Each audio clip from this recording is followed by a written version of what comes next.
GST platform के YouTube channel में आप सभी का स्वागत है। जी हाँ फ्रेंड्स, अप्रैल 2025 से आपकी जीएसटी टीडीएस की रिटर्न फाइलिंग का जो प्रोसेस है वो बदल जाएगा। आपको जो अपनी टीडीएस की रिटर्न अब फाइल करनी है उसके अंदर आपको अब फर्दर ब्रेकअप ऑफ इनवॉइसेस जो हैं वो पोर्टल पर अपलोड करना होगा, क्योंकि इसके लिए रूल जो है वो लागू हो चुका है और उसका जो इफेक्टिव डेट है वो है 1 अप्रैल 2025। यानी कि अप्रैल 25 के अंदर अगर आपने जीएसटी के अंदर टीडीएस डिडक्ट किया है या फिर आपका जीएसटी का टीडीएस डिडक्ट हुआ है, दोनों ही केस में आपके पास जो अब रिपोर्टिंग है और उस रिपोर्टिंग की वजह से जो आपके पास डेटा अवेलेबल होगा, दोनों में चेंजेस कर दिए गए हैं। समझिएगा इस बात को, बेहद इंपॉर्टेंट है और ये डायरेक्टली आपके इनवॉइसिंग को इंपैक्ट जो है वो कर सकता है, क्योंकि जो आपको जीएसटीआर 7 की रिटर्न्स भरनी है वो भी अप्रैल 2025 के लिए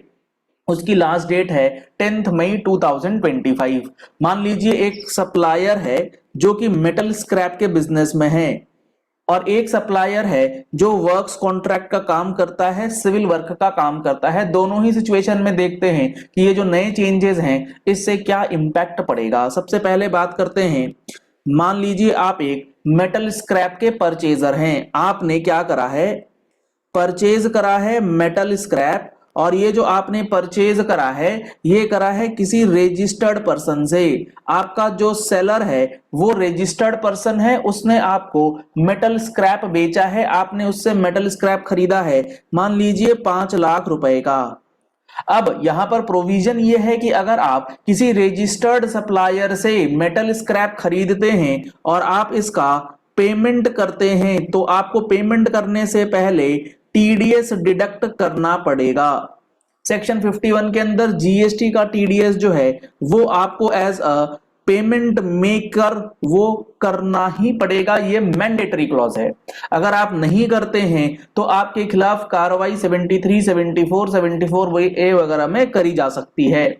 अब यहां पर इस बात को समझिएगा कि आपने 5 लाख रुपए के ऊपर 1% सीजीएसटी 1% एसजीएसटी डिडक्ट कर दिया और उसको आपने पेमेंट भी कर दिया है, लेकिन आपको ये वाला डेटा अपनी जीएसटीआर 7 की रिटर्न में डिस्क्लोज करना है। अब जीएसटीआर 7 की जो रिटर्न है ये बहुत इंपॉर्टेंट है, जिसमें ये चेंज किया गया। अभी तक क्या हो रहा था, लेट सपोज अप्रैल 2025 के अंदर, लेट सपोज प्री अमेंडमेंट में आपको बता रहा हूं, अगर आपने इनवॉइस नंबर 1 ये परचेज करा है 5 लाख रुपए का, आपने इनवॉइस नंबर 2 परचेज करा है मान लीजिए 2 लाख रुपए का, आपने टोटल 7 लाख रुपीस की पेमेंट करी है और इस पे 1% सीजीएसटी 1% सीजीएसटी और एसजीएसटी टीडीएस जमा कर दिया है। तो आपको अपनी जीएसटीआर 7 में जो रिपोर्टिंग करनी थी वो किस तरीके से करनी होती है, वो आपको करनी होती है पूरे महीने में कितना आपने अमाउंट पे किया। आपने 7 लाख का अमाउंट पे किया, आप दिखाते हैं 7 लाख और उस पर जो भी आपने टीडीएस डिडक्ट किया under CGST IGST as the case में भी, और आप अपनी रिटर्न फाइल कर देते और ये 7 लाख रुपीस आपके डिडक्टी यानी कि जो recipient of deductee of TDS है उसके पास डिस्प्ले हो जाता था। यहां पर ब्रेकअप ऑफ इनवॉइस देने की जरूरत नहीं थी अप टिल 1 अप्रैल 2025। यानी कि इनवॉइस नंबर 1 5 लाख का है, 5 lakh separate, invoice number 2 2 lakh रुपए का है, 2 लाख रुपए सेपरेट, नहीं डिस्क्लोजर देना पड़ता था। लेकिन अब रूल चेंज हो गया है विथ इफेक्ट फ्रॉम 1 अप्रैल 2025। और आपको अगर नया टेबल में दिखाऊं यहां पर, तो details of tax deducted at source जो आप अपनी जीएसटीआर 7 में फाइल करेंगे, इसके अंदर आपको अब नजर आएगा कि आपको जीएसटीएन ऑफ डिडक्टी डालना है, किस पेमेंट का आपने टीडीएस काटा है और वो पेमेंट आपने किस पर्सन के बिहाफ में डिडक्ट किया है उसका जीएसटी नंबर। आपको अब यहां पर जो ये इंपॉर्टेंट अमेंडमेंट दिख रहा है, ये टेबल इनवॉइस अमाउंट या इनवॉइस का नंबर, इनवॉइस का डेट और इनवॉइस की वैल्यू, ये आपको अब एडिशनल डिटेल्स प्रोवाइड करनी मैंडेटरी है। यानी कि अब जो आप इस ट्रांजैक्शंस के लिए अपनी जीएसटीआर 7 की रिटर्न फाइल करेंगे उसमें आप 7 लाख रुपीज क्यूमुलेटिव नहीं दिखा सकते। आपको दिखाना होगा इनवॉइस नंबर 1 आपने 5 लाख रुपए का पेमेंट करा है और ये कौन से वाले जीएसटी नंबर का है। इसी जीएसटी नंबर का मान लीजिए इनवॉइस नंबर 2 था, 2 लाख रुपीज, ये आपको सेपरेट दिखाना पड़ेगा और हर इनवॉइस लेवल का टीडीएस डिडक्ट करके जमा होगा। आप जैसे ही ये इनवॉइस लेवल एंट्री करेंगे, जो आपका रेसिपिएंट एंड पे बैठा है, डिडक्टी एंड पे व्यक्ति बैठा है, अब उसके लिए आसान ये हो जाएगा कि वो अपने इनवॉइस लेवल टीडीएस की एंट्रीज जो है वो मैच कर पाएगा। अभी तक ये प्रोविजन अवेलेबल नहीं थे। ये तो बात हो गया एज अ सप्लायर, और एज अ डिडक्टर आपकी क्या रिस्पॉन्सिबिलिटी है। तो आपको प्रॉपर इनवॉइसिंग जो है उसको अब मेंटेन करना होगा फॉर रिटर्न फाइलिंग। अब बात करते हैं इसी चीज को लेकर के कि आप एक वर्क्स कॉन्ट्रैक्टर का काम कर रहे हैं और आपने किसी सरकारी विभाग का काम ले रखा है, मान लीजिए पीडब्ल्यूडी। आपने वर्क कॉन्ट्रैक्ट ले रखा है, आपने काम की जो वैल्यू है वो 10 लाख रुपए की ले रखी है और अप्रैल 2025 के अंदर आपका जो काम कंप्लीट हुआ है, लेट सपोज उस इनवॉइस की वैल्यू है 5 लाख रुपए और दूसरे इनवॉइस की वैल्यू है 2 लाख रुपए। दो इनवॉइसेस आपने इस कॉन्ट्रैक्ट से रिलेटेड बनाए हैं।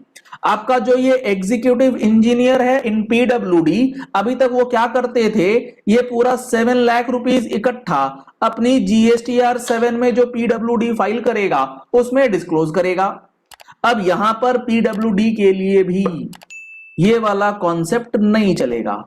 अब पीडब्ल्यूडी आपसे यानी कि वर्क्स कॉन्ट्रैक्टर से स्पेसिफिकली मांगेंगे क्या कि भाई तुम मुझे इनवॉइस नंबर 1 की कॉपी दो और इनवॉइस नंबर 2 की कॉपी दो और प्रॉपर डिटेल्स के साथ दो। इसमें इनवॉइस नंबर भी लिखना है, इसमें इनवॉइस का डेट लिखना है और अमाउंट कितना है वो प्रॉपरली डिस्क्लोज करना है, क्योंकि जीएसटीआर 7 में ये सारी डिटेल्स मांगी जा रही हैं कि इनवॉइस की वैल्यू कितनी है और इस वैल्यू में से कितना अमाउंट पे करना है और जो अमाउंट लायबल है टीडीएस का वो आपको यहां लिखा जाएगा। तो ये बेहद इंपॉर्टेंट है। इससे होगा क्या, आप एज अ वर्क्स कॉन्ट्रैक्टर आप अपनी जब जीएसटीआर 3B फाइल करेंगे तो यहां पर जैसे ही 5 लाख रुपए का इनवॉइस और 2 लाख रुपए का इनवॉइस सेपरेट दिखेगा तो आपको अपनी जीएसटीआर 3B और आपको अपनी जीएसटीआर 1 के अंदर जब रिटर्न्स फाइल करने होंगे तो उस रिटर्न फाइलिंग के अंदर आपको पता होगा कि इनवॉइस नंबर 1 की क्या वैल्यू है, इनवॉइस नंबर 2 की क्या वैल्यू है और दोनों इनवॉइसेस के सामने कितना एग्जैक्टली टीडीएस कटा हुआ है, और इसके अकॉर्डिंगली आप अपनी 3B और जीएसटीआर 1 में डेटा फाइल करेंगे, जिससे मिसमैच की जो समस्या है वो लगभग खत्म हो सकती है। तो बेहद इंपॉर्टेंट चेंज ये जीएसटीआर 7 यानी कि टीडीएस ऑफ जीएसटी रिटर्न्स में किया गया है, जिसको अब आप अप्रैल 2025 से फॉलो करेंगे। चलिए इस वीडियो को यही एंड करते हैं। आशा करते हैं आपको ये नया फाइलिंग प्रोसेस और इसके अंदर किए गए चेंजेस जो हैं एज अ डिडक्टर और एज अ डिडक्टी किस तरीके से आपको इंपैक्ट करेगा, ये सारी बातें समझ में आ गई होंगी। पहली बार आए हैं हमारे यूट्यूब चैनल पर तो आप हमारे चैनल को फॉलो कर सकते हैं, सब्सक्राइब कर सकते हैं, नोटिफिकेशन बेल दबा सकते हैं ताकि कोई भी इंपॉर्टेंट वीडियो आपसे मिस नहीं हो। अगर आपको जीएसटी के अंदर एक एक सेक्शन, एक एक रूल, एक एक notification circular along with all the linkages बहुत डिटेल में समझना है तो आप हमारे जीएसटी फुल कोर्स को एनरोल करा सकते हैं। इसके लिए आप हमारा mobile application GST platform download कर सकते हैं प्ले स्टोर पे।